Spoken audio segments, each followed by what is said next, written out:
నమస్తే, welcome to Bharati TV. నేను బాపయ్య. అరే చంద్రబాబు, బానిస పవన్ కళ్యాణ్, లోకేష్ని జైల్లో వేస్తాం. లక్ష్మీపార్వతి నోరు మూయించేవాళ్లే లేరా, ఆ నోటికి తాళం వేయించేవాళ్లే లేరా అన్నట్టుగా నేను ఒక టైటిల్ పెట్టాను. లక్ష్మీపార్వతి తెలుగుదేశం పార్టీకి ఒక శనిలాగా దాపురించింది అని చెప్పేసి తెలుగుదేశం పార్టీ వాళ్ళంతా కూడా ఆరోపించే మాట. తెలుగుదేశం పార్టీకి ఒక దరిద్రం పట్టినట్టు పట్టింది అని చెప్పేసి తెలుగుదేశం పార్టీ అభిమానులు, నందమూరి తారక రామారావు అభిమానులు, ముఖ్యంగా నందమూరి తారక రామారావు అభిమానులు అంతా కూడా చెప్పుకునే మాట. మచ్చలేని చంద్రుడిగా ఉండే ఎన్టీ రామారావు జీవితంలోకి మాయని మచ్చగా వచ్చి చేరింది ఈ లక్ష్మీ పార్వతి అని చెప్పేసి నందమూరి తారక రామారావు అభిమానులు అంతా కూడా ఎప్పుడు ఒక దుగ్ధ, ఒక బాధ, ఒక ఆక్రోశం, ఒక భయంకరమైనటువంటి క్రోధం కూడా వాళ్ళ మనసులో ఉండిపోయింది. అసలు ఎందుకు రామారావు తెలిసి ఇలాంటి దరిద్రాన్ని తెచ్చి ఇంట్లో పెట్టుకున్నాడు అని చెప్పేసి ఎప్పుడు మాట్లాడుతూ ఉంటారు. మీరు అంటే నేను అంటున్నట్టుగా అనుకుంటారేమో. మళ్ళీ నేను లక్ష్మీ పార్వతిని ఎప్పుడు ఒక మాట కూడా అనను, నాకు అవసరం కూడా లేదు. ఆవిడకి నాకు గట్టు తగాదాలు లేవు, పర్సనల్గా ఎటువంటి తగాదాలు కూడా లేవు. ఇంతవరకు నేను ఆవిడ మొహం చూడలేదు, ఆవిడ నా మొహం చూడలేదు. కానీ ఇవన్నీ కూడా తెలుగుదేశం పార్టీ వాళ్ళు అనుకునే మాటలు. తెలుగుదేశం పార్టీ నాయకులు, కార్యకర్తలు, అలాగే నందమూరి తారక రామారావు అభిమానులు, హార్డ్ కోర్ ఫ్యాన్స్ అంతా కూడా అనుకునే మాటలు. అయితే ఇప్పుడు ఎందుకు ప్రస్తావిస్తున్నాను ఈ మాటలు అంటే గనక, నారా చంద్రబాబు నాయుడు గురించి, పవన్ కళ్యాణ్ గురించి, లోకేష్ గురించి లక్ష్మీ పార్వతి కారు కోతలు కూశారు. ఇవాళ ఒక ప్రెస్ మీట్ పెట్టారు సాక్షిలో. ఏమని మాట్లాడారు ఏంటి అనేది ఆవిడ మాటల్లోనే ఒక్కసారి మీకు వినిపించే ప్రయత్నం చేస్తాను.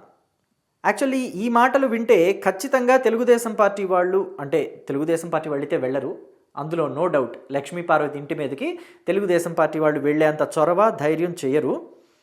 కానీ జనసేన పార్టీ వాళ్ళు మాత్రం వెళ్ళే అవకాశం ఉంటుంది. అయినటువంటి ఒక వ్యక్తిని ఈరోజు ఆంధ్రప్రదేశ్ ముఖ్యమంత్రిగా చూడటం అంటే ఇంతకంటే ఆంధ్ర ప్రజల దురదృష్టం ఇంకోటి చెప్పడానికే వీల్లేదు.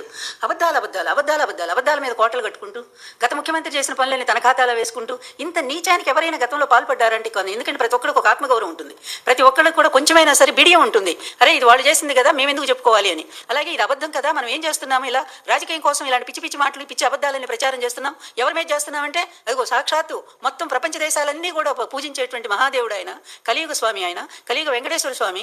ఆయన ప్రసాదం మీద ఇంత నీచంగా మీకు నోరా లేకపోతే తాటి మట్ట కూడా అర్థం కానటువంటి పరిస్థితి. ఆ తాటి మట్టలు కూడా వర్షం కురిస్తే శుభ్రంగా అయిపోతాయి, ఎంత పచ్చ కళకళాడతాయి. కానీ ఒక భయంకరమైన కంపు కొడుతున్నటువంటి నోళ్లు పెట్టుకొని నువ్వు, నీ కొడుకు, నీ బానిస పవన్ కళ్యాణ్, మీ ముగ్గురు కలిసి ఈ రోజు రాష్ట్రాన్ని ధ్వంసం చేసి పడేస్తున్నారు. మిమ్మల్ని ఏమని పిలవాలో కూడా అర్థం కానటువంటి పరిస్థితి.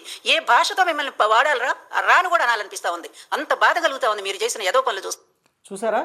లక్ష్మీ పార్వతి చంద్రబాబు నాయుడిని, పవన్ కళ్యాణ్ని, అలాగే లోకేష్ని పట్టుకొని రా అని అనేసి కూడా దాన్ని సరిచేసుకోలేదు. ఎక్కడ అనాలనిపిస్తుంది, నాకు రా అని కూడా అనాలనిపిస్తుంది అని అంటూ ఏకవచనంతో మాట్లాడటం, దూషించి మాట్లాడడం కూడా చేశారు. అంటే పవన్ కళ్యాణ్ అయితే ఏకంగా బానిస అనేశారు. అందుకే నేను అన్నాను, ఈ మాటలు వింటే అంటే చంద్రబాబు నాయుడిని పట్టుకుని రా అనాలనిపిస్తుంది, ఏరా అనాలనిపిస్తుంది అని చెప్పేసి లక్ష్మీ పార్వతి మాట్లాడారు. అయినప్పటికీ కూడా తెలుగుదేశం పార్టీ వాళ్ళు ఎవ్వరూ ఆవిడ నోరు మూపించే ప్రయత్నం అయితే చెయ్యరు. ఆవిడ నోటికి తాళం వేసే ప్రయత్నం అయితే తెలుగుదేశం పార్టీలో ఎవరూ చెయ్యరు. అయితే జనసేన పార్టీ వాళ్ళైనా ఈ పని చేస్తారేమో చూద్దాం. ఎందుకని అంటే జనసేన అధినేత పవన్ కళ్యాణ్ని బానిస పవన్ కళ్యాణ్, బానిస టీడీపీ, బానిస చంద్రబాబు, బానిస అని చెప్పేసి లక్ష్మీ పార్వతి మాట్లాడింది. అది ప్రెస్ మీట్లో ఒకసారి కాదు, 2-3 సార్లు అన్నారు. అందుకని నేను 2-3 సార్లు ఒత్తి పలికానంటే నాకేదో పవన్ కళ్యాణ్ని అనాలనిపించో లేకపోతే జనాన్నో చూసేవాళ్ళనో రెచ్చగొట్టాలనిపించి కాదు నేను ఆ మాట 2-3 సార్లు వాడింది. లక్ష్మీ పార్వతి ఆ హోల్ ప్రెస్ మీట్ మొత్తంలో 2-3 సార్లు వాడారు పవన్ కళ్యాణ్ని ఆ మాటతోటి, బానిస అని చెప్పేసి. సో జనసేన వాళ్ళైనా స్పందిస్తారో, జనసేన వాళ్ళైనా లక్ష్మీ పార్వతి ఇంటి మీదకి వెళ్ళి ఎందుకు ఇట్ట మాట్లాడావు, ఏం అవసరం ఉంది నీకు, పవన్ కళ్యాణ్ ఏం చేశాడు, నిన్నేమైనా అన్నాడా, నీ మీద ఏమైనా విమర్శలు చేశాడా, ఎందుకు మాట్లాడావు అని చెప్పేసి నిలదీస్తారా? అసలు ఆవిడ నోటికి తాళం వేయగల ధైర్యం జనసేన పార్టీ వాళ్ళకైనా ఉందా, జన సైనికులకైనా ఉందా? జనసేనలో వీర మహిళలు అంటారు కదా, వాళ్ళకైనా కనీసం ఉందా లేదో చూద్దాం. సో ఇకపోతే లక్ష్మీ పార్వతి మాట్లాడారు, జగన్మోహన్ రెడ్డి చేసిన మంచి పనుల తాలూకా క్రెడిట్ని చంద్రబాబు నాయుడు తీసుకున్నాడని చెప్పేసి. జగన్మోహన్ రెడ్డి చేసిన మంచి పనుల తాలూకా క్రెడిట్ అనేది తీసుకోవాల్సిన అవసరం చంద్రబాబుకి ఎక్కడుంటుంది అని చెప్పేసి తెలుగుదేశం పార్టీ వాళ్ళు మాట్లాడుతున్నారు. అసలు జగన్మోహన్ రెడ్డి మంచి పనులు ఎక్కడ చేశారో ఒక్కసారి చూపించు అని కూడా అడుగుతున్నారు. ఎందుకంటే ఈ ముచ్చుమర్రి ప్రాజెక్ట్ అనే దాన్ని తీసేసి ఉన్నదాన్ని పాడుపెట్టేసి, ఇదిగోండి ఇక్కడ మనకు కనిపిస్తుంది కదా, రాయలసీమ లిఫ్ట్ ఇరిగేషన్ అనే దాన్ని జగన్మోహన్ రెడ్డి తీసుకొచ్చారు. ఉన్నదాన్ని అలా ఉంచుంటే, చంద్రబాబు మొదలుపెట్టిన దాన్ని అలాగే ఉంచుంటే రాయలసీమకి నీళ్ళు అందేవి. రాయలసీమకి నీళ్లే లేకుండా చేశాడు. ఈ రాయలసీమ లిఫ్ట్ ఇరిగేషన్ అనే దాన్ని తీసుకొచ్చి కేసీఆర్ దీని మీద అక్కడికి వెళ్ళి ఎన్జిటీలో కేసు వేశారు. అలాగే సుప్రీంకోర్టులో కూడా ఒక కేసు వేశారు. ఎన్జిటీలో కంప్లైంట్ ఇవ్వటమే కాక సుప్రీంకోర్టులో కూడా కేసు వేశారు. సో జగన్మోహన్ రెడ్డితో అంటకాగుతున్న కేసీఆరే దీనికి అడ్డుపడ్డారు. ఇక్కడ రాయలసీమలో రోజా ఇంటికి వచ్చి చేపల పులుసు తిని రాయలసీమ హక్కులకి మేము ఎక్కడ భంగం కలిగించము, మాకు కూడా రాయలసీమ సస్యశ్యామలంగా ఉంటే చూడాలని చెప్పి పెద్ద పెద్ద కబుర్లు చెప్పి అక్కడికి వెళ్ళి ఇట్లా కేసులు వేసి అడ్డుపడ్డారు. ఎవరు మేలు చేశారు రాయలసీమకి, ఎవరి క్రెడిట్ తీసుకున్నారు? ఇక చూస్తే పాస్బుక్ల గురించి కూడా లక్ష్మీపార్వతి పెద్ద పెద్ద కబుర్లు చెప్పారు ఈ వీడియోలో. పాస్బుక్ల మీద జగన్మోహన్ రెడ్డి ఫోటో వేసుకుంటే అది కూడా రైతులు తమకి వారసత్వంగా తాతల దగ్గర నుంచి ముత్తాతల దగ్గర నుంచి తండ్రుల దగ్గర నుంచి వారసత్వంగా వస్తున్న పాస్బుక్ల మీద జగన్మోహన్ రెడ్డి బొమ్మ వేసుకుంటే శభాష్ అని రైతులంతా మెచ్చుకున్నారట. ఏ రైతులు మెచ్చుకున్నారో కనీసం వైఎస్ఆర్ కాంగ్రెస్ పార్టీ వాళ్ళు కూడా ముందుకొచ్చి మాకు జగన్మోహన్ రెడ్డి ఫోటో పాస్బుక్ మీద మా తాతలు తండ్రుల కాలం నుంచి వస్తున్న పాస్బుక్ల మీద, పొలం పాస్బుక్ల మీద జగన్మోహన్ రెడ్డి ఫోటో ఉండటం మాకు ఆనందంగా ఉందని ఒక్కళ్ళు కూడా చెప్పిన వీడియో నాకు కనిపించలేదు.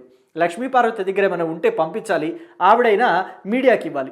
ఇక ఏకంగా వాళ్ళ పార్టీలో మంత్రిగా పనిచేసి 2024లో పోటీకి కూడా నేను దూరంగా ఉంటానని చెప్పి దూరంగా ఉండిపోయి కొడుకుని బరిలోకి దించిన పేర్ని నాని కూడా ఎవరో అధికారులు జగన్మోహన్ రెడ్డిని తప్పుదో పట్టిస్తే జగన్మోహన్ రెడ్డి ఊకొట్టి ఉండొచ్చు, అందుకనే పాస్బుక్ల మీద తన ఫోటో వేయించుకుని ఉండొచ్చు, కావాలంటే మీరు వేసుకోండి, ఇప్పుడు కొత్తగా ఇచ్చే పాస్బుక్లకి చంద్రబాబు నాయుడు ఫోటో వేసుకోవచ్చు కానీ ఒక చచ్చు సలహా కూడా ఆయన ఇచ్చారు. ఇక లక్ష్మీపార్వతి ఏమంటారో దీని గురించి మరి ఆయన అన్న మాటలు ఈవిడ చెవిని పడినాయా లేదా తెలియదు. కానీ అవసరానికి జగన్మోహన్ రెడ్డికి అంటే చంద్రబాబు నాయుడిని తిట్టించాలి అని అంటే జగన్మోహన్ రెడ్డికి ఆ టైంలో ఉపయోగపడే వ్యక్తి లక్ష్మీపార్వతి. అయితే ఇక్కడ చూద్దాం, ఇదిగోండి పాస్బుక్లు పట్టుకొని అలాగే సర్వే రాళ్ల మీద జగన్మోహన్ రెడ్డి పేర్లు రాసున్న దాని దగ్గర సిపిఐ నేత అంటే లెఫ్ట్ పార్టీస్ అంటాం కదా, వామపక్ష పార్టీలు అని అంటారు కొంతమంది. సో ఆ పార్టీల నేత సిపిఐ నారాయణ అంటాం మనం, ఆయన కూర్చొని నిరసన తెలుపుతున్నారు. ఇదిగోండి ఒరిజినల్ పాస్బుక్, ఇప్పుడు కొత్తగా గవర్నమెంట్ ఇచ్చిన పాస్బుక్ని ఒళ్ళో పెట్టుకున్నాడు. ఆ జగన్మోహన్ రెడ్డి ఫోటోతో ఉన్న పాస్బుక్ని చేత్తో పట్టుకుని జగనన్న అని వైఎస్ఆర్ కాంగ్రెస్ పార్టీ జగనన్న ఇట్లా రాసి ఉన్న శిలాఫలకాల మీదుగా లాగా రాసుకుంటారు కదా, ఏదైనా కొత్తగా ప్రాజెక్ట్ ఓపెన్ చేస్తే శిలాఫలకాల మీద రాసుకున్నట్టు సర్వే రాళ్ల మీద జగన్మోహన్ రెడ్డి పేరు రాయించుకున్న దాని పక్కన ఆయన కూర్చొని నిరసన వ్యక్తం చేస్తుంటే కూడా లక్ష్మీపార్వతి కంటికి కనిపించాల. ఇలాంటి వీడియోస్ ఇలాంటి ఫొటోస్ అన్న చూపించి తెలుగుదేశం పార్టీ వాళ్ళు ఆవిడ నోరు మూపిస్తారేమో మరి చూడాలి. ఇకపోతే అప్పట్లో ఈ పొలాల సంరక్షణ కోసం అలాగే భూ సంరక్ష, జగనన్న భూరక్ష ఇలాంటి పేర్లతోటి కొత్త పథకాలన్నీ తీసుకొచ్చారు. అలాగే దానికి సంబంధించి ల్యాండ్ టైటిలింగ్ యాక్ట్ అని కూడా ఒకటి తీసుకొచ్చారు. ఆ ల్యాండ్ టైటిలింగ్ యాక్ట్ అనేది ప్రజల్లో ఎంత వ్యతిరేకత వచ్చింది, వైఎస్ఆర్ కాంగ్రెస్ పార్టీ ఓడిపోవడానికి అదే ప్రధాన కారణమైంది అన్న విషయం లక్ష్మీపార్వతికి మర్చిపోయారా? గుర్తులేదా లక్ష్మీపార్వతికి? ఇవన్నీ గుర్తు చేయాలా? ఇలాంటి క్రెడిట్స్ తీసుకోవాలనుకునేది చంద్రబాబు నాయుడు. జగన్మోహన్ రెడ్డి దగ్గర నుంచి ఈ క్రెడిట్ తీసుకోవాలని చంద్రబాబు నాయుడు పోటీ పడుతున్నాడని మీరు అనుకుంటున్నారా లక్ష్మీపార్వతి? కాస్తైనా ఆలోచన ఉందా? ఎన్నాళ్ళ నుంచి రాజకీయాల్లో ఉన్నాను, నేను పెద్ద సీనియర్ని తోపునని చెప్పుకుంటారు కదా మీరు, ఈ విషయం ఈ మాత్రం తెలియలేదా? ఇకపోతే లడ్డూ గురించి చాలా పెద్ద మాటలు మాట్లాడారు. తిరుమల తిరుపతి దేవస్థానంలో లడ్డూ తయారీలో జంతువుల కొవ్వు కలిసింది అని చెప్పేసి చంద్రబాబు నాయుడు మాట్లాడిన మాట వాస్తవం, అది కాదని ఎవరు అంటలేదు. కానీ ఆయన ఏ రిపోర్ట్ తీసుకుని మాట్లాడారు? ఎన్డీడీబీ రిపోర్ట్ తీసుకొని ఆ ఎన్డీడీబీ ఇచ్చిన రిపోర్ట్ ఆధారంగానే ఆయన కామెంట్స్ చేశారు. జంతువుల కొవ్వు, ఫిష్ ఆయిల్, బీఫ్ కొవ్వు అలాగే పంది కొవ్వు కలిసింది అనే అనుమానాలు ఉన్నాయి, ఎన్డీడీబీ రిపోర్ట్ అదే ఇచ్చింది అని చెప్పేసి ఆయన మాట్లాడారు. అందులో తప్పేముంది? ఎన్డీడీబీ రిపోర్ట్ ఇచ్చిన దాన్ని ఇచ్చినట్టుగా చెప్పడం తప్ప. సో అయితే ఇప్పుడు కూడా సిట్టు విచారణ చేపట్టింది. తిరుమల లడ్డు వ్యవహారం విషయంలో సిట్టు విచారణ చేపట్టింది. ఫైనల్గా ఒక రిపోర్ట్ కూడా ఇచ్చింది. ఆ రిపోర్ట్లో ఏమని చెప్పింది సిట్టు?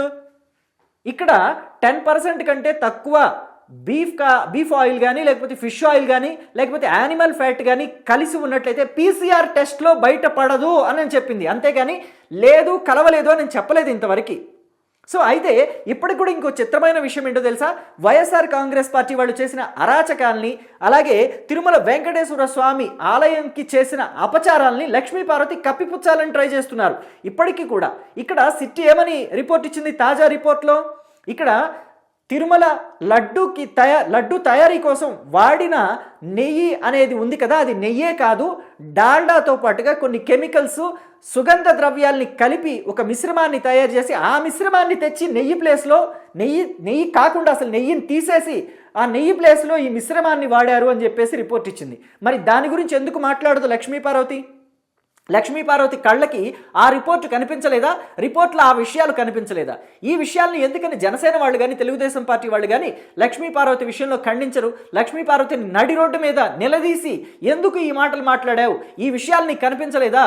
పీసీఆర్ టెస్ట్లో 10% కన్నా తక్కువ ఉంటే బీఫ్ ఆయిల్ కానీ లేకపోతే ఫిష్ ఆయిల్ కానీ లేకపోతే యానిమల్ ఫ్యాట్ కానీ 10% కన్నా తక్కువ ఉంటే కనిపించదు ఆ టెస్ట్లో, పీసీఆర్ టెస్ట్లో ఆ విషయం బయటపడదు అని చెప్పిన విషయం కొన్ని శాటిలైట్ ఛానల్స్, వైఎస్ఆర్ కాంగ్రెస్ పార్టీకి అనుబంధంగా పనిచేసే శాటిలైట్ ఛానల్స్లో కూడా ఆ విషయం ప్రచారమైంది కదా, ప్రసారం చేశారు కదా. మరి అయినా కానీ ఎందుకని లక్ష్మీపార్వతి ఇలాగే బుక్కాయిస్తున్నారు? తిరుమల తిరుపతి దేవస్థానం విషయంలో ఎందుకని ఇంత అపచారం చేసే విధంగా, దేవదేవుడికి అపచారం చేసే విధంగా లక్ష్మీపార్వతి మాట్లాడుతున్నారు? ఇటు చంద్రబాబు నాయుడిని, అటు పవన్ కళ్యాణ్ని, లోకేష్ని, ముగ్గురిని కూడా దూషిస్తూ మాట్లాడుతున్నారు. అయినా కానీ అటు జనసేన నుంచి కానీ ఇటు తెలుగుదేశం పార్టీ నుంచి కానీ ఎటువంటి రెస్పాన్స్ ఇంతవరకు రాకపోవడం మాత్రం చిత్రంగా ఉంది. ఇకపోతే గతంలో లక్ష్మీపార్వతి 2019 ఎన్నికలకు ముందు వైఎస్ఆర్ కాంగ్రెస్ పార్టీ తీర్థం పుచ్చుకొని ఆ పార్టీ కండువాలు కప్పుకొని ఆ పార్టీలో జాయిన్ అయ్యారు. అయితే ఆ టైంలో తెలుగుదేశం పార్టీ మీద వైఎస్ఆర్ కాంగ్రెస్ పార్టీ ఎటువంటి నిందలు వేసింది? పింక్ డైమండ్ అని చెప్పేసి చెప్పింది. అలాగే ఇన్సైడర్ ట్రేడింగ్కి పాల్పడ్డారని చెప్పింది. అలాగే అమరావతిలో outer ring road, inner ring road ఏదో ఉంది. సో దానికి సంబంధించి అప్పట్లో చంద్రబాబు నాయుడు ఇంకా పూర్తిగా ఆ అలైన్మెంట్కి సంబంధించి డెసిషన్ తీసుకోలేదు. డెసిషన్ తీసుకొని దాని గురించి ఎలాంటి పుకార్లు పుట్టించారంటే హెరిటేజ్ కంపెనీకి దగ్గరగా ఆ రింగ్ రోడ్డుని మలుస్తున్నారు, దానికోసం ఆ అలైన్మెంట్ని అంతా కూడా మార్చేశారు అని చెప్పేసి ఒక పుకారు పుట్టించారు. అంటే హెరిటేజ్కి దగ్గరగా వస్తే రింగ్ రోడ్డు, హెరిటేజ్కి వాల్యూ పెరుగుతుంది, హెరిటేజ్ భూములకి, హెరిటేజ్ కంపెనీకి వాల్యూ పెరుగుతుంది, ఆ బిల్డింగ్కి వాల్యూ పెరుగుతుంది, చంద్రబాబు నాయుడు ప్రాపర్టీస్ ఇంకా పెరుగుతాయి అని చెప్పేసి చంద్రబాబు నాయుడుకి దురాశ పట్టుకుంది. అందుకే అలైన్మెంట్ మార్చారని చెప్పి నిందలు వేశారు. మరి 2019 నుంచి 2024 వరకు వైఎస్ఆర్ కాంగ్రెస్ పార్టీ అధికారంలో ఉంది కదా. లక్ష్మీపార్వతి ఎందుకని జగన్మోహన్ రెడ్డి దగ్గరికి వెళ్ళి మనం గతంలో ఇలాగా పింక్ డైమండ్ చంద్రబాబు నాయుడు ఇంట్లోనే ఉంది, అసలు బ్రాహ్మణి మెళ్ళో వేసుకుని తిరుగుతుందని నాలాంటి వాళ్ళందరూ కూడా ప్రచారం చేశాం కదా, మరి దాన్ని ఎందుకని నిరూపించలేదు జగన్మోహన్ రెడ్డి గారు అని చెప్పేసి ఎందుకని లక్ష్మీపార్వతి మాట్లాడలేదు? అంటే నందమూరి వాళ్ళ మీద, తెలుగుదేశం పార్టీ వాళ్ళ మీద, నారా చంద్రబాబు నాయుడు మీద ఎప్పటికీ విషం కక్కుతూనే ఉంటుంది. ఆ మధ్య అవసరం కొద్దీ జూనియర్ ఎన్టీఆర్ని పొగిడింది. గతంలో జూనియర్ ఎన్టీఆర్ని కూడా ఏం మాట్లాడింది? జూనియర్ ఎన్టీఆర్ అంత అవకాశవాది ఇంకొకడు లేడు అని చెప్పింది. జూనియర్ ఎన్టీఆర్ అంత దుర్మార్గుడు ఇంకొకడు లేడు అని చెప్పింది. ఈ మధ్య మోహన్ బాబుతో కూడా మళ్ళీ, అంటే మోహన్ బాబు వైఎస్ఆర్ కాంగ్రెస్ పార్టీలోకి వచ్చాడు కాబట్టి మోహన్ బాబును కూడా ఏమంటల్లా, గతంలో మోహన్ బాబును కూడా పచ్చి అవకాశవాది, దుర్మార్గుడు అని తిట్టింది. అసలు ఆవిడికి ఎవరితో అవసరం ఉంటే వాళ్ళని పొగుడుద్ది, ఎవరితో అవసరం లేదనుకుంటే ఆ గతంలో ఆ పొగిడిన నోటితోనే మళ్ళీ వాళ్ళని తిట్టుద్ది. లక్ష్మీపార్వతి దగ్గర ఉన్న ఒక స్పెషాలిటీ, ఒక స్పెషల్ క్వాలిటీ అదే. ఎవరిని కావాలన్నా తిట్టుద్ది, ఎవరిని కావాలన్నా ఆ నాలుకే మళ్ళీ పొగుడుద్ది. ఆవిడలో ఉన్న ఒక గొప్ప క్వాలిటీ అది. గొప్ప క్వాలిటీయా, ఏం క్వాలిటీ అనాలో నాకైతే తెలియటం లేదు. మీకు తెలిస్తే దయచేసి కామెంట్స్లో పెట్టండి. ఇకపోతే నారా చంద్రబాబు నాయుడిని ఉద్దేశించి అయితే ఈ తాజా ప్రెస్ మీట్లో ఆవిడేమన్నారంటే 80 ఏళ్ళు వస్తున్నాయి, ఇంకా ఎందుకు ఇలాంటి బ్రతుకు అని చెప్పేసి కూడా మాట్లాడారు. జగన్మోహన్ రెడ్డి గురించి ఎప్పుడైనా అసలు అంతలాగా నిలదీసే ధైర్యం లక్ష్మీపార్వతికి ఉందా? ఆ పార్టీలో ఎన్ని అకృత్యాలు జరిగాయి, ఎన్ని అవినీతి కార్యక్రమాలు జరిగాయి, అవన్నీ కూడా నిరూపితం అవుతున్నాయి కదా. పరకామణి కేసు గురించి తిరుమల తిరుపతి దేవస్థానంలోనే జరిగింది కదా పరకామణి చోరీ. ఆ చోరీ గురించి ఏనాడన్నా లక్ష్మీపార్వతి మాట్లాడారా? జగన్మోహన్ రెడ్డిని నిలదీశారా? ఇప్పుడు కూడా సిట్ రిపోర్ట్ ఏమిచ్చింది? ఆ సిట్ రిపోర్ట్లో పామాయిల్ లేదా డాల్డాతో పాటు కెమికల్స్ని కలిపి, సుగంధ ద్రవ్యాలు కలిపి లడ్డు తయారీకి 60 లక్షల లడ్డులు ఏమో అంటున్నారు. సో మొత్తం అంతా కూడా పెద్ద స్థాయిలో అవినీతి జరిగింది కదా. 65 లక్షల కిలోల నెయ్యిని వాడారు లడ్డూలు తయారీకి. సో మరి అంత స్థాయిలో దుర్మార్గం, అంత స్థాయిలో అవినీతి జరిగితే ఎందుకని లక్ష్మీపార్వతి నోరు పడిపోయింది? ఎందుకని జగన్మోహన్ రెడ్డిని ప్రశ్నించడానికి రావట్లేదా నోరు? ఇప్పుడంతా కూడా దీని గురించి మాట్లాడుకుంటున్నారు. పైగా చంద్రబాబుని ముఖ్యమంత్రిగా ఉన్న చంద్రబాబుని నీచమైన మాటలు మాట్లాడుతున్నారు. వయసు అయిపోయింది, 80 ఏళ్ళు వచ్చినాయి అని చెప్పేసి మాట్లాడుతున్నారు. దగ్గరకి 80 వచ్చి ఉంటాయి నేను అనుకోవడం. అంటే ఆయనకి అత్తగారని చెప్పుకొని తిరుగుతూ ఉంటారు కదా లక్ష్మీ పార్వతి, చంద్రబాబు నాయుడికి. ఆవిడకే ఎక్కువ తెలిసేమో చంద్రబాబు వయసు గురించి, కానీ ఆయన స్టామినా గురించి లక్ష్మీ పార్వతికి తెలియదేమో. ఆయన ఎప్పటికీ కూడా ఈ వయసులో కూడా తిరుమల కొండ అలవోకగా పైకి ఎక్కుతారు, మెట్ల మార్గంగా, రోడ్డు మార్గంగా కాదు మీకులాగా, మెట్ల మార్గంగా ఎక్కుతారు. ఆయనతో పాటు ఎక్కండి చాలు. మీరు ఎంత ప్రతిభావంతులో, ఎంత ఓపిక ఉందో, మీలో ఎంత స్టామినా ఉందో అందరికి అర్థమవుద్ది. మామూలుగా తిరుమల మెట్లే, ఇంకా తిరుమల మెట్ల గురించి ఎందుకు, మొన్న దావోస్ వెళ్ళారు ఆయన. ఈయనతో పాటు దావోస్ వెళ్ళిన ముఖ్యమంత్రులంతా కూడా ఇంత లావు స్వెటర్లు వేసుకొని కూర్చున్నారు. చంద్రబాబు మాత్రం అదే ఖద్దరు చొక్కా, అదే కలర్ చొక్కా, అదే కలర్ ప్యాంటు, వేరేదేం మార్చలేదు. పైన కోట్లు వేసుకోవటం, సూట్లు వేసుకోవటం చేయలేదు. ఆయన్ని వేరే డ్రెస్సులో చూద్దాము, ఒక కోట్ వేసుకుంటే చూడాలి అని చెప్పేసి, లేదా ఒక సూట్ వేసుకుంటే చూడాలి అని చెప్పేసి తెలుగుదేశం పార్టీ కార్యకర్తలంతా ఎప్పటి నుంచో ఎదురు చూస్తున్నారు. ఆ కళ ఇంతవరకు నెరవేరలేదు. ఆయన కెపాసిటీ అది, ఆయన స్టామినా అది, ఆయన గురించి, ఆయన ఏజ్ గురించి మీరు మాట్లాడుతున్నారు. అయితే భూప్రపంచం మీద ఎవరైనా శాశ్వతంగా ఉంటారా? శాశ్వతం ఒక 30 ఏళ్ళు ఆయనే పరిపాలిస్తాడు, ఇక జన్మలో తెలుగుదేశం పార్టీ అధికారంలోకి రాదు అనుకున్న రాజశేఖర రెడ్డి ఏమైపోయాడు 2009లో? ఇలాగా చెప్పుకుంటూ పోతే చాలామంది కనుమరుగైపోయిన వాళ్ళు ఉన్నారు. ఇందిరాగాంధీ ఏమైపోయింది, హిట్లర్ ఏమైపోయాడు? చరిత్ర గురించి ఓ సొల్లు కబుర్లు చెప్తావు కదా, నీకు తెలియదా లక్ష్మీ పార్వతి? సో ఇవే అంటే ఇంత ఆవేశపూరితంగా మాట్లాడాల్సిన అవసరం అయితే నాకు లేదు. మామూలుగా అయితే ఇలాగా తెలుగుదేశం పార్టీ వాళ్ళు ప్రశ్నిస్తున్నారు అని చెప్పడం నా ఉద్దేశం అనమాట. సో దీని మీద మీ అభిప్రాయం ఏంటో కామెంట్ బాక్స్లో తెలియచేయండి. Thank you.